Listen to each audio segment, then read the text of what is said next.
Kiki Oreo Channel အားပေးနားဆင်ကြတဲ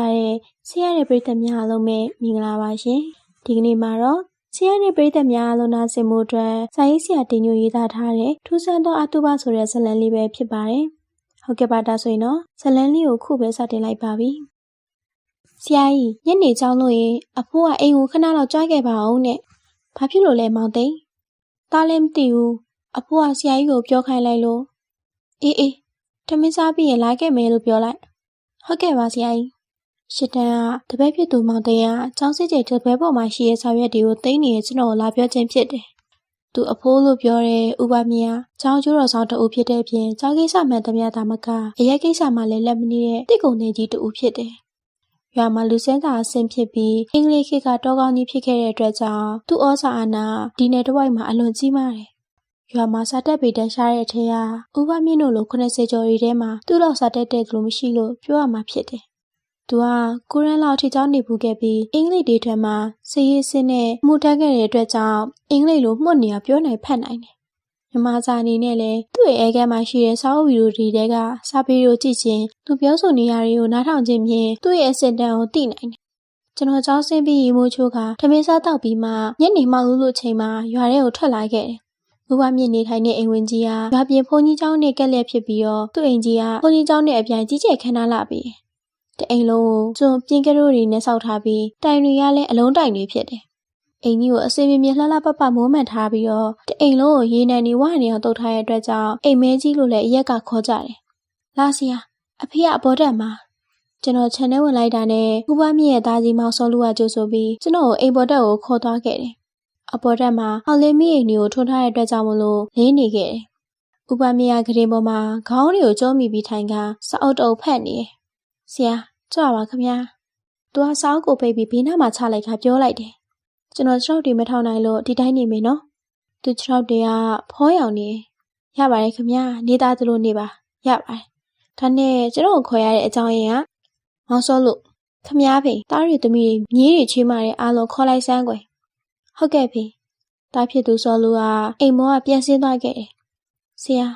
ာဒီရွာမှာကျွန်တော်နဲ့စကားပြောနိုင်တဲ့သူဆိုလို့ဆရာတယောက်ပဲရှိပါတယ်ဒီညဆရာကိုတိုင်တဲခဲ့ပြီးပြောစရာရှိလို့ပါဘာများလဲခမသူတို့လာပါလိမ့်မယ်ဆရာယူနီချန်နဲ့လက်ဖက်လေးများသုံးဆောင်ပါအောင်ဟုတ်ကဲ့မကြခင်မှာသူ့မိသားစုဝင်တွေအားလုံးဒီပါအိမ်မောတက်ကိုရောက်လာပြီးဂရင်ကြီးပတ်လည်မှာဝိုင်းပြီးထိုင်နေကြတယ်စုံမီလားဟဲ့အဖေသမက်ရွှေခဲ့တော့နားလိုက်ရင်ပြန်မလာသေးဘူးအရေးမကြီးဘူးတားရီသမီးကအားလုံးစုံလားစုံပါရဲ့ဖေကဲဒါဆိုရင်ငါပြောမယ်တိတိကျကျနားထောင်ဟော်ရီဆရာရှေ့မှာတိုင်တယ်ပြီးပြောခဲ့မယ်သူဟာခဏစကားရက်လိုက်ချိန်မှာအားလုံးကဂရေပေါ်မှာရှိရဲ့သူ့ထံကိုစိတ်ဝင်စားကြည့်နေကြတယ်ငါတင်ဖုန်းကြီးမပင်နဲ့တရဏကိုမတင်နဲ့ငါအလောင်းကိုမီးမရှို့နဲ့ခုမသွင်းနဲ့အလောင်းကိုမြေမြုပ်လိုက်ကြအခါကိုလှူလိုက်ကြပြီးတော့ရက်လေလည်းမလုံနဲ့အိမ်ကိုဘယ်ဖုန်းကြီးမှပင့်ပြီးတော့စွန့်သွတ်တာရဲ့မျှဝေရာကြီးလည်းမလုပ်ကြနဲ့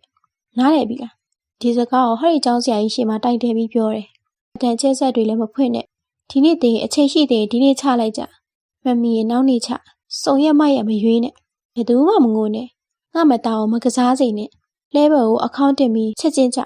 ျတင်ကြရရင်မြင်းမြုပ်လိုက်ကြကြားရလားဟုတ်ကဲ့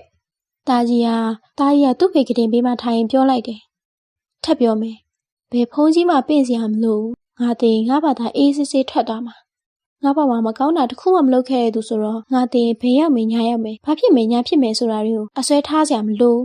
မင်းတို့စီလည်းပြန်မလာကျွန်တော်ကထူးဆန်းတဲ့မှားတဲ့ကိုနားထောင်ရင်အံ့အားသင့်နေတဲ့အတွက်ကြောင့်ပါဇက်အဟောင်းသားဖြစ်နေမိတယ်။ကဲ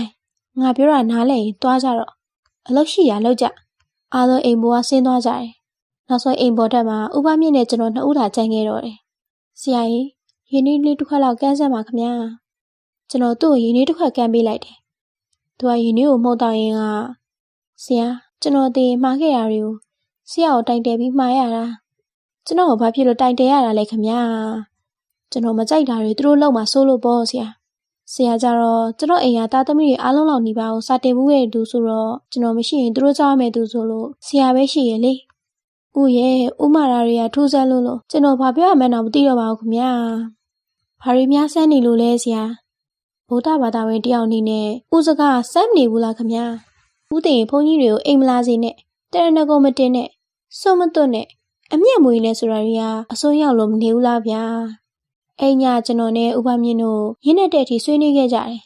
ဆွေးနွေးကြတဲ့အကြောင်းအရာတွေကပညာတတ်စာလုံးဖတ်တဲ့လူတဦးဖြစ်တာနဲ့အညီအလွန်ကြိုးကြောင်းတင်လာပေမဲ့ကျွန်တော်ခြိုက်ရဲမဖြစ်နိုင်ပါဘူးဥပမြင့်ကိုကျွန်တော်ကဗုဒ္ဓဘာသာကိုအလွန်ကိုင်းဆိုင်နေသူလို့ထင်ထားပေမဲ့အိမ်ညသိလိုက်ရတာသူကဘာသာမဲ့တူဖြစ်နေတယ်သူ့အိမ်အပေါ်ထဲမှာဖျားစင်မရှိမဲ့အဲ့ဒီအချိန်မှာကျွန်တော်သတိထားမိတယ်ကျွန်တော်မထင်မှတ်ထားလောက်အောင်ဖြစ်ခဲ့ရတယ်ဥပမြင့်ကဘုန်းကြီးကျောင်းတိမ်ကျောင်းတွေကိုပြဆောက်ပေးရမှာတူးရဲမှဒီအကုန်ကြခံပြီးတော့တိဆောက်ပေးရသူဖြစ်တယ်ကျွန်တော်ကျောင်းမှာလည်းအိမ်သားလေးတုံသူတူးရဲကုန်ကြခံတိဆောက်ပေးခဲ့တယ်ရွာနေရချောင်းကူတရာကိုလည်းသူပဲဆောက်ပေးခဲ့တယ်နှစ်စဉ်ရွာဦးဖျားပွဲမှာလည်းပွဲကားမယ်ဆိုရင်သူပဲအများဆုံးထုတ်ပေးတဲ့သူဖြစ်တယ်ကောင်းမှုကုသိုလ်ကိစ္စမှန်သမျှလက်မနီးရဲ့ဥပမြင့်က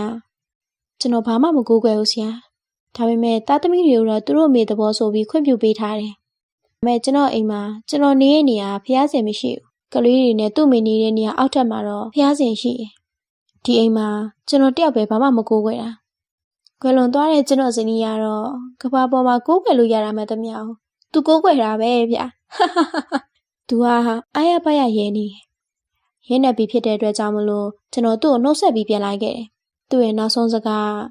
ဆရာကြီးမြတ်စွာဘုရားတည်ဆုံးသွားတဲ့သူတွေအထူးသဖြင့်ပေတပုံရောက်နေတဲ့သူတွေအတွက်ဆွေမျိုးသားချင်းဟာကောင်းမှုကုသိုလ်ပြုလုပ်ပေးပြီးအမျှဝေရခါတာတုခေါ်နိုင်ရင်သူတို့ခံစားရတဲ့ဆင်းရဲဒုက္ခကနေလွတ်မြောက်နိုင်တယ်လို့ဟောကြားခဲ့တယ်နော်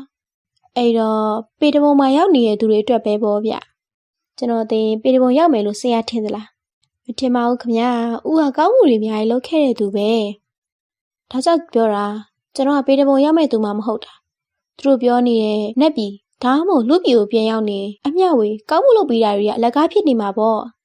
ဒါကြောင့်ကျွန်တော်တင်အေးစစ်စစ်ပဲတောပြစီဆရာရဲ့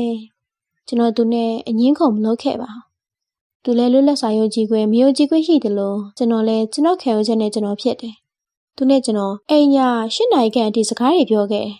ကျွန်တော်တို့နှစ်ယောက်တွေ့ဆုံခဲ့ရတဲ့အချိန်ကာလအတွင်းမှာအချိန်ကြာဆုံးစကားပြောဆိုခြင်းဖြစ်ခဲ့တယ်နောက်3 ရက်ကြာမှဥပမြင့်ကွယ်လွန်သွားခဲ့တယ်ကျွန်တော်သူ့တိတ်ဆုံဆောင်ကြတာနဲ့အိမ်ကိုရောက်သွားခဲ့တယ်။သူ့ကွယ်လွန်ချိန်ကမနက်8 နာရီခန့်ဖြစ်တဲ့အတွက်ကြောင့်နေချင်းအတုပချရင်စီစဉ်ကြတယ်။ကျွန်တော်ကအိမ်ဦးကဥပမြင့်အလောင်းကတင်ပေးမှထိုင်နေတယ်။သားသမီးတွေဘာလုပ်နေရဲဆိုတာကိုကြည့်နေတယ်။သူတို့အဖေမှားထားတဲ့အတိုင်းနေချင်းအတုပချတယ်။ကျွန်းအခေါင်ကြီးကိုတော့ဘုန်းကြီးကျောင်းမှာလှူတယ်။ညီမြုပ်တကြိုတယ်။ဘယ်ဘုန်းကြီးမှပင့်ခြင်းမရှိဘူး။လိုက်ပို့တဲ့သူကလည်း10 ယောက်လောက်သာရှိတယ်။ရွာရဲ့ထုံးစံအရတင်တပတ်လောက်ထားတဲ့အတွက်ကြောင့်အထက်မဲ့ထားတဲ့အာတူပါဖြစ်တဲ့အတွက်လိုက်မပို့နိုင်ကြခြင်းဖြစ်တယ်။ရက်လဲဆိုမကြွေအတန်ချက်ဆက်လဲမထောင်သူ့ဖေမှာထားတဲ့အတိုင်းကျောင်းကိုလာပြီးကျောင်းမှာရှိတဲ့ကလေးတွေအားလုံးကိုစက်သားဟင်းပဲဟင်းငပိကြော်တွေနဲ့ထမင်းလာကျွေးဘုန်းကြီးကျောင်းကိုစွန့်ဆိုင်ပို့တယ်။ကျွန်တော်ဘဝမှာတော့အထူးခြားဆုံးအာတူပါတစ်ခုကိုကြုံတွေ့ခဲ့ရခြင်းဖြစ်ပါတော့တယ်။အားပေးနာဆင်ခဲ့ကြတဲ့ချစ်ရတဲ့ပရိသတ်များအားလုံးကျေးဇူးတင်ရှိပါရဲ့ရှင်။